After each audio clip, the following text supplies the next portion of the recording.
welcome to DIY with Nancy. Hope you're all doing well. Today I'm going to make a recipe that I already have actually on my YouTube channel, one of the very first videos that I made, and that is Portuguese Sweet Muffins, which are bolos lêvedos in Portuguese. The only thing is I'm gonna make a mini bolo lêvedo, and why I make the mini ones, well, there's a little story behind that. I have two kids, two girls.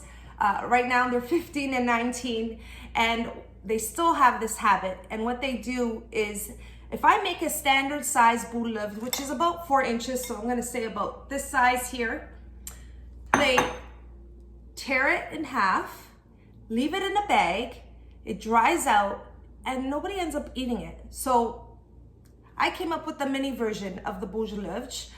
It's the size of the palm of my hand. So it's small enough that they can just take it and eat it, no excuses.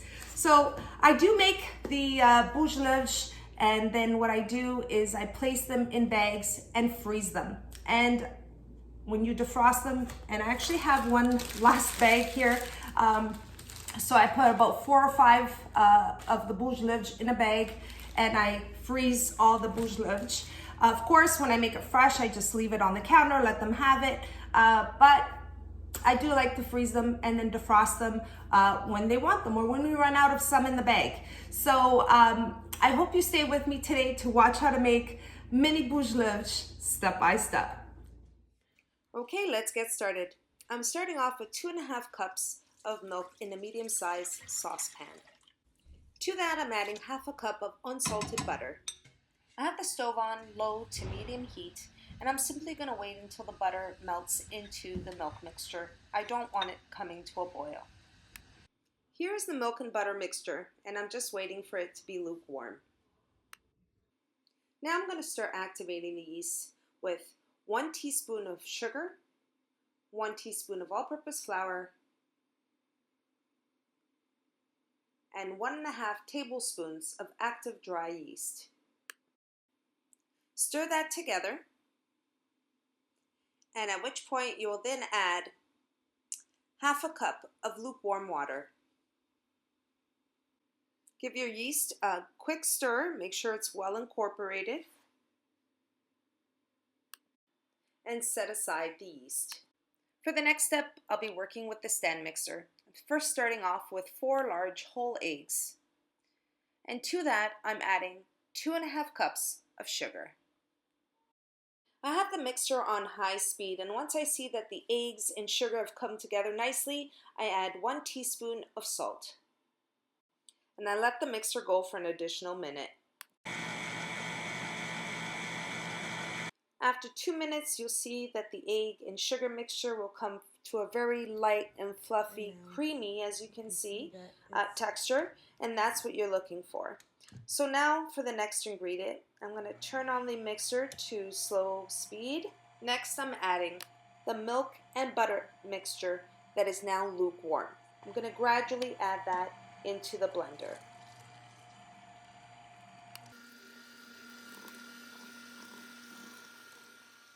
Continue mixing for an additional 2 minutes on high speed.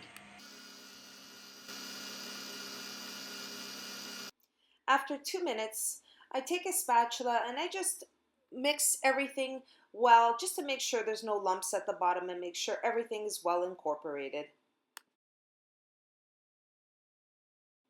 Next, I'm going to place all the ingredients in this big bowl here, and we're going to incorporate the dry and the wet ingredients. And first, I'm going to place the liquid mixture that we just mixed in the mixer. Place all of that into the bowl and make sure you get everything out of the bowl there. And next, I'm going to add the activated yeast and place that in as well.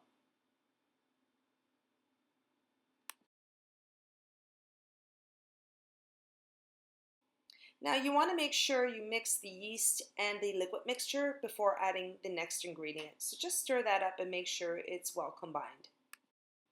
The last ingredient is flour. I have here 1 kilo plus 1 cup of all-purpose flour. Now I'm going to start kneading it slowly, and you're going to see that it's slow. It starts off liquidy, and then as you're kneading it, it becomes thicker and comes together nicely. I'm going to be kneading the dough for about 8 minutes.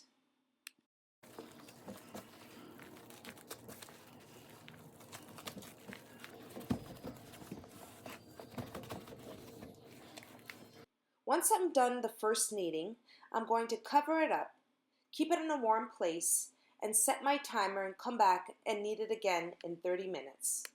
So I want to show you here, for this recipe I use a small bag of all-purpose flour, so it's 1 kilo, plus I add 1 cup. Okay, my timer went off. 30 minutes later, it's my second time to knead, and you can see that the dough has started to rise. Now this time around, I'm going to dip my hands into lukewarm water, and I have a cup set aside for myself there, and I'm just dipping my hands into the water to avoid the dough from sticking to my hands. And I'm just going to knead the dough just as I'm doing here, 2 to 3 times, and then cover it up again. Okay, my kneading process is over. I'm going to cover the dough and set my timer for another hour, at which time the dough will double in size. Make sure you keep it in a warm place. Okay, so an hour later, and here is the dough. It's more than doubled in size. It's ready to be formed into the bolos lêvedos. So I have a setup for the bolos lêvedos. I have the dough, I have some flour we'll need, and I have here a bowl of water. Now on a piece of parchment paper, which you probably can't see and it's camouflaged on my counter, it's there. I'm placing about 3 cups of all-purpose flour. So this is the way I do my bolos lêvedos. I'm spreading out the flour, and then I'm going to dip my hands into the water. And I use the water to avoid the dough from sticking to my hands. And I tear a piece of dough just the size of a golf ball and form it into a ball, just as I'm doing here. Just like that. And I place it on the flour.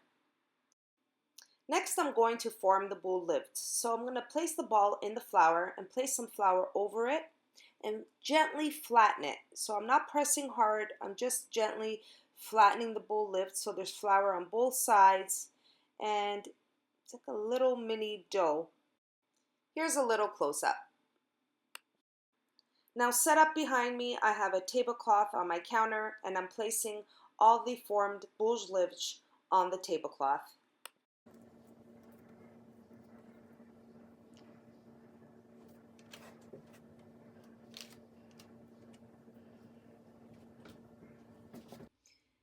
And here are the bolos lêvedos all formed. I'm placing a tablecloth over the bolos lêvedos to rise for another 30 minutes. Okay, here I have 2 pans, and I have the pans on low heat. I've had them on for about 4 minutes. Want to make sure my pans are hot so I can start placing the bolos on the pans. Slowly I'm placing the bolos in the pan. Now when you're placing the bolos in the pans, you don't want to overcrowd them because you are going to need space to flip them. Make sure that your heat is on low heat.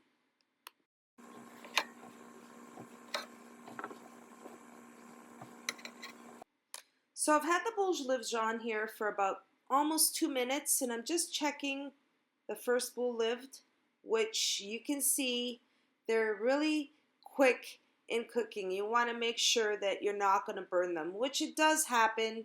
Nobody's perfect, but just make sure that you carefully watch them. You have to stay by the stove and constantly check on them. Very important to keep checking on them and keep flipping them. You want to make sure they're browned on each side, and you want to also make sure that your heat is on low heat. So you want to cook the bolos lêvedos slowly. That was the recipe for my mini bolos lêvedos, and you can see, oh my gosh, they're so soft and they smell so good. And I have an extra one here, which I'm gonna join my hubby outside. It's a beautiful day. We're gonna have a nice coffee with a bolo lêvedos. And I hope you all enjoy the recipe today. And if you did, don't forget to like and subscribe. And until next time, take care, everyone.